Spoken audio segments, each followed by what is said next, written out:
fonçant à travers brouillard et beau temps, avalant les distances, dévorant les étendues, triomphant de tous les obstacles, voici les fous du volant dans leur éternelle course. Les véhicules se dirigent vers la ligne de départ. Bonjour et re-bienvenue dans Casse-Lance. Aujourd'hui, on va parler du déroulement général du jeu. Comment ça se passe? Alors, le jeu se déroule en phase... Je vais m'aider, excusez-moi. Le jeu se déroule en phase de vitesse. Ils appellent ça des gear phases. Moi, j'ai bien traduire, parce que sinon ça sert à rien que je sois là. Donc, les gear phases. On commence, je sais pas si vous allez voir là sur mon dé transparent. Ouais, on va dire que vous voyez. En phase 1. On commence en phase 1, et en début de la course, alors, déjà on vient positionner le décor, on va poser le terrain, on pose les véhicules, on les met pas comme ça, hein, mais là c'est juste pour symboliser les véhicules et leur carte de référence que j'ai pas là, mais c'est plus visuel d'avoir les véhicules. On les met tous les uns après les autres derrière avec un ordre particulier. Je vous expliquerai le début de la course la prochaine fois. Hop là, comment ça marche en général? En général, on va avoir tous les véhicules qui commencent à la gear phase, à leur vitesse de base, c'est la vitesse 1. Ils peuvent monter en fonction de si c'est des véhicules, ça c'est une performance car elle peut monter à la vitesse jusqu'à la vitesse 5, c'est-à-dire qu'elle a 5 rapports et une marche arrière. Ça c'est un buggy, il a pareil, 6 rapports et marche arrière, qu'est-ce que je dis? 6 rapports et marche arrière, c'est là aussi, un buggy ils ont 6 rapports et une marche arrière, ça c'est une voiture. La voiture, elle a 4 rapports et une marche arrière. Les bus ils ont 2 rapports, enfin bref, il y a les camions ils en ont que 4, ils ont chacun leurs caractéristiques. On va pas, pour l'instant, on va imaginer que ce sont juste des voitures. Ça, c'est des performance cars, ça, c'est un buggy, ça, c'est un buggy, ça, c'est un buggy, et ça, c'est une voiture. Histoire d'avoir une petite référence assez rapide. Donc, celle-ci, on rappelle 6, vitesse max 6, 6, 6, 6, 5, oui, 5 et 6. Les buggy, j'aime bien. Donc, j'en ai quelques-uns, ça coûte pas très cher. Alors, donc, ils vont tous commencer à la vitesse 1. Normalement, on place le dé sur la carte de référence. Et là, hop là, c'est plus simple si je les mets là-dessus. Donc, on lance 2 dés. On lance 2 dés pour savoir qui va être en pole position. Alors la pole position, elle sert à quoi? La pole position, c'est la personne qui est obligée d'activer en premier un de ses véhicules. Comme je disais, c'est une activation alternée. Et donc, imaginons, hop là, là on a la team des Miyazaki, d'accord? Et la team Idris. Miyazaki, ils font 6, Idris, hop là, ils font 8. Donc c'est Idris qui va commencer, ils sont obligés de commencer. Comment on active un véhicule? On a le droit d'activer celui qu'on veut, dans l'ordre qu'on veut, du moment qu'il est à la bonne vitesse. C'est-à-dire qu'il faut qu'il soit égal ou supérieur à la phase dans laquelle on est. Vous allez voir, c'est assez simple une fois qu'on aura avancé. C'est-à-dire que là on est tous en phase 1. Donc potentiellement, tous les véhicules sont activables. Donc, je suis le joueur Idris, je vais activer celui-ci. Je fais mes activations, on va dire que dans ces activations, je passe à la vitesse 2. Voilà. J'ai bougé, très bien. Ensuite, c'est au joueur adverse de jouer. Donc, il va activer ce véhicule-là. Ce véhicule-là, il part devant, hop. Il passe aussi en vitesse 2. Très bien. Maintenant, on retourne à l'adversaire. Les Idris il va activer celui-là, qui était devant aussi par rapport à la ligne de départ imaginaire. Hop, on passe en vitesse 2. Notre véhicule là, il est bloqué, il est derrière, mais bon, il est quand même obligé de se déplacer, parce que dans le jeu, on ne peut pas ne pas avancer, on est obligé de se déplacer, on verra dans la phase de mouvement. Lui, il passe pas en vitesse 2, parce que il va faire une collision avec quelqu'un, il sait que s'il passe une vitesse supérieure, il va faire plus de dégâts, bref, il préfère pas monter de vitesse. Ensuite, autre véhicule activable, celui-là a été activé, ces deux-là n'ont pas été activés. Donc il va activer celui-là. Celui, il passe 3 vitesses, il va passer en vitesse 4 direct. C'est possible. C'est un peu risqué, mais c'est possible, on verra ensuite. Et lui, ah oui, normalement c'est encore l'adversaire, il n'a plus de véhicule activé. Du coup ça revient, on le fait quand même, hein. On fait quand même les tours, on se dit pas je joue 2 fois d'affilée, non. C'est je joue, à toi d'activer, tu n'as pas de véhicule activable, ok, donc c'est roi à moi. Donc lui, il va faire bouger son véhicule, mais il va rester en vitesse 1. On a fini la phase, on passe en phase 2. Phase 2, comme je disais, les véhicules activables sont ceux qui sont en phase du coup 2, en vitesse 2, 3, 4, 5 ou 6. qu'en l'occurrence, celui-là n'est pas activable, celui-là n'est pas activable. Donc, en fonction du scénario, hop là on relance pour savoir qui commence. Donc sérieusement, c'est encore Idriss qui commence. Donc Idriss, j'ai activé celui-ci. J'ai plus vraiment besoin de passer de vitesse vu que là ensuite on va passer en vitesse 3, je suis déjà en vitesse 4, donc je vais juste avancer, faire des trucs. Ensuite c'est à mon tour, elle n'est pas activable, donc je n'ai que celle-ci qui est activable. Et il vaut mieux que je passe en vitesse 3, parce que si je passe pas en vitesse 3, et ben après vous avez compris qu'on va passer en phase 3, puis 4, puis 5, puis 6. Et ça veut dire que donc, elle n'aura pas joué pendant 5 phases. Ce qui peut être assez embêtant. Ensuite, petit tips, jouer en phase 5 et en phase 6,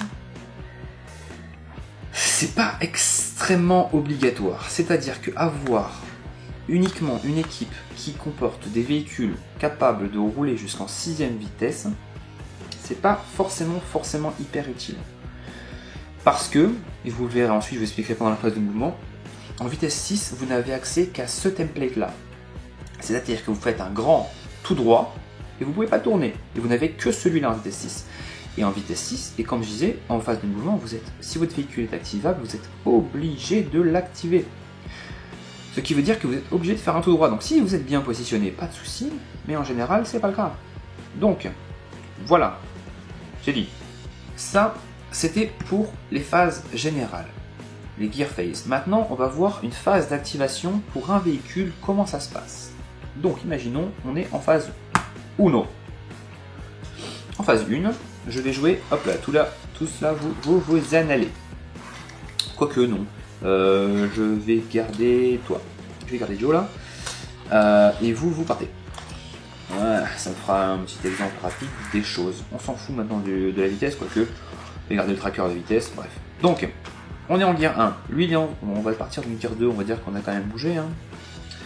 C'est dommage de rester en vitesse 1. Ok. Reste à toi. Donc, je vais me mettre au centre. Je vais activer ce véhicule-là. Il y a lui qui est en plein milieu, qui est en travers, il va m'embêter. Mais c'est pas grave. Donc, déjà, j'ai accès à plusieurs templates. Les templates, on les verra ensuite.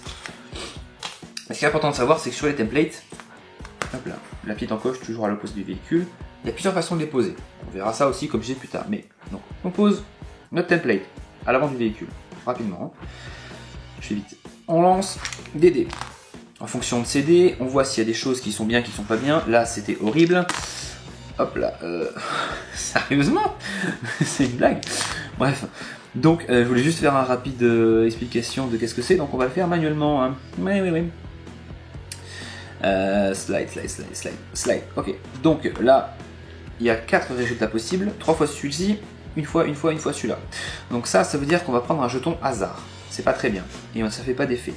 Ça et ça permet de faire un slide. Alors un slide, ça permet de faire soit, je vais vous montrer 2 exemples de slide. Hop, 2 exemples de slide. Vous allez poser le token slide ici. Et votre véhicule va finir soit dans ce sens, soit dans celui-ci, si c'est un tout droit. Si c'est un virage, votre véhicule, il doit continuer comme ça. Et une fois qu'il arrive là, il vient là. Donc là, il est dans le sens du slide. D'accord? Il ne pourra pas aller dans l'autre sens. Voilà. Un slide, ça fait ça.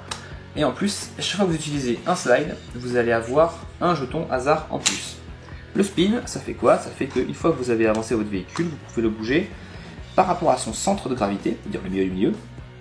Vous allez pouvoir le bouger jusqu'à 90 degrés dans un sens ou jusqu'à, on va dire, moins 90 degrés dans l'autre sens. Horaire ou anti-horaire, voilà, 90 degrés. Bien sûr, ça, tout ça, ce que je dis, c'est s'il n'y a pas de règle spéciale qui vient améliorer tout ça. Vous avez possibilité de faire mieux. On choisit un template, on le place, on lance nos dés. En fonction de ce qui se passe avec les dés, on agit. Là, en l'occurrence, il s'est rien passé. J'ai juste réussi à passer une vitesse. Parfait, j'ai passé une vitesse.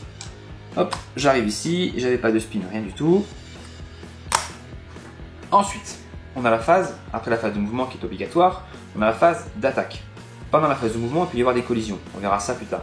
La phase d'attaque, c'est si on a des armes, admettons, j'ai une arme sur, elle est cachée, hein, c'est un lance-roquette sous le phare. Voilà. Je veux tirer sur lui. Mon lance-roquette, les armes dans ce jeu-là, elles sont orientées. C'est-à-dire qu'elles sont soit à l'avant, vers l'avant, soit à l'arrière, vers l'arrière, soit sur le côté. Et sur le côté, c'est en gros, imaginez que vous avez comme une bordée de canon, elle peut être sur le dessus dans ce sens et elle peut pivoter pour aller dans l'autre sens. D'accord? Vous avez aussi des armes qui peuvent être à 360 degrés sur des tourelles, ou alors des membres d'équipage ou des copilotes à l'intérieur de votre véhicule qui peuvent eux tirer à partir de toutes les fenêtres. En gros, ils peuvent tirer partout, mais avec une portée qui est pas terrible. Et avec une puissance qui est pas terrible non plus. Mais bon, là j'ai un lance-roquette, je veux tirer sur mon pote qui est là, enfin mon pote. On peut tirer sur nos alliés, on peut pas se tirer sur notre propre véhicule, mais on peut tirer sur nos alliés ou nos ennemis. Comment ça marche? Alors j'ai une arme qui va avoir une portée médium, là en l'occurrence c'est un médium. Comment ça marche pour tirer là avant?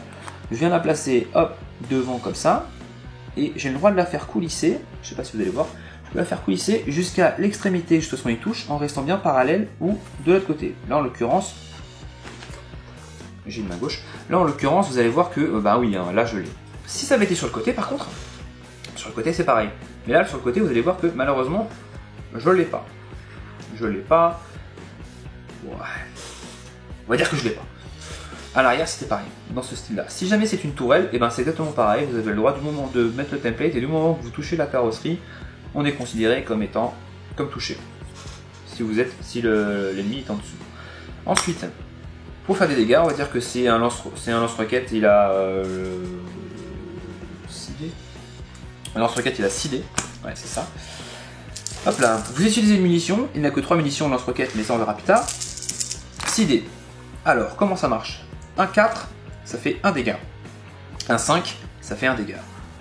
Un 6, ça fait 2 dégâts.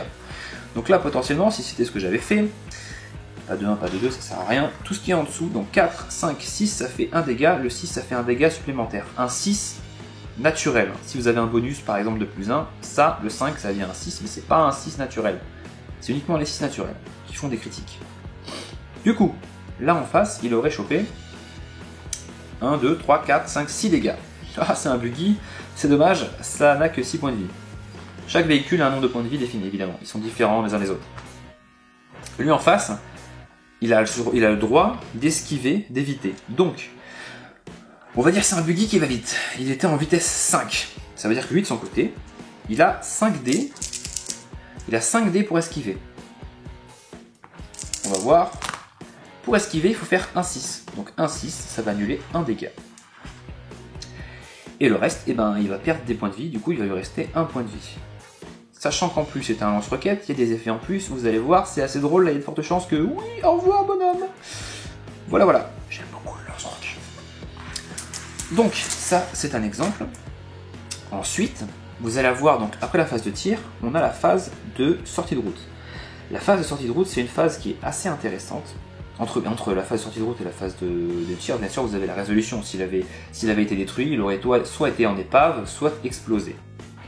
Mais ce jeu-là, en fait, il prend en compte les risques. C'est-à-dire qu'à chaque fois que vous allez faire une action, comme je disais, par exemple, passer une vitesse, ou faire un spin, faire un slide, ou même juste directement choper ça, choper un hasard, par exemple. Ça s'appelle un hasard en anglais, mais je pense qu'on va appeler ça un risque en français. À chaque fois que vous rentrez dans quelqu'un ou que vous faites un effet de jeu qui fait que vous allez prendre des jetons par exemple, vous allez choper ça. Moi c'est comme ça que je les symbolise. C'est des jetons de risque. Des jetons de risque. En gros, il y a tout qui se déboulonne quoi. Donc à chaque fois que vous perdez un boulon, vous imaginez que comme dans Roscoe Rocket, ça peut être dangereux. Et donc, dans la règle du jeu, vous avez votre fiche de véhicule, et à tout moment, si vous avez... Non, pas à tout moment, vous pouvez récupérer autant de jetons que vous voulez sur votre véhicule, sur votre carte de véhicule, mais à la phase de sortie de route, on regarde tous les véhicules en jeu, et s'il y en a un qui a 6 jetons, 6 boulons, donc 6 jetons risque ou plus, il va faire ce qu'on dit une sortie de route. En gros, il va faire un test pour savoir s'il fait un tonneau, un test pour savoir si... Ouais, bah en fait c'est juste ça, hein, s'il fait un tonneau. Il y a des véhicules comme ça, par exemple ma voiture, si elle fait un tonneau, elle va avancer, elle va prendre 2 dégâts et l'adversaire va la tourner dans le sens qu'il veut.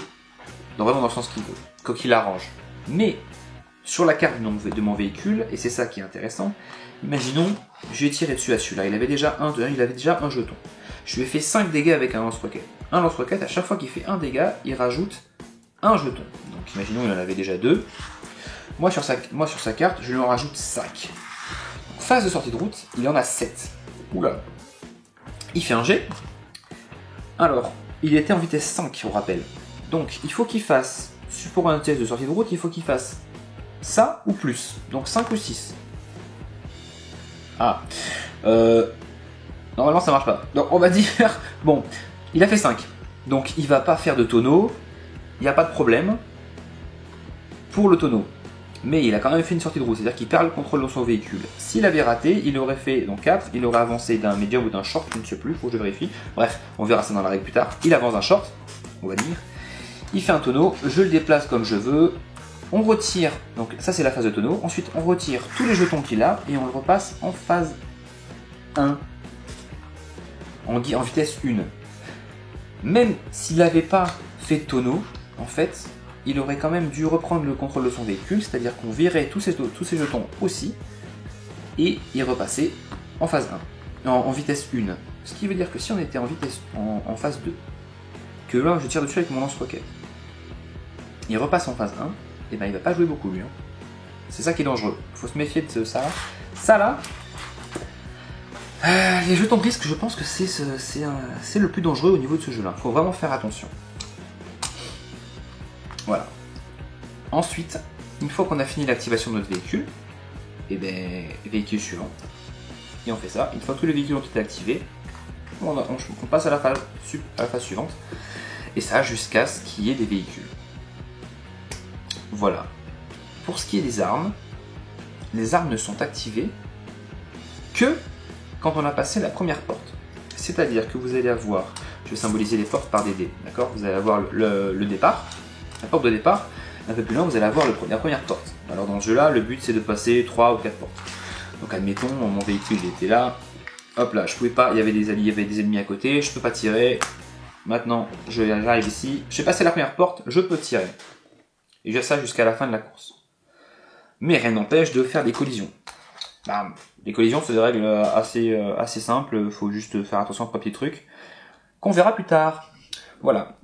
Donc j'espère que ça vous intéresse toujours et que vous êtes intéressé par mes prochaines vidéos qui seront, pour la prochaine, ça va être facilement la phase de mouvement, quelques trucs et astuces et comment ça se gère. Voilà, à la prochaine.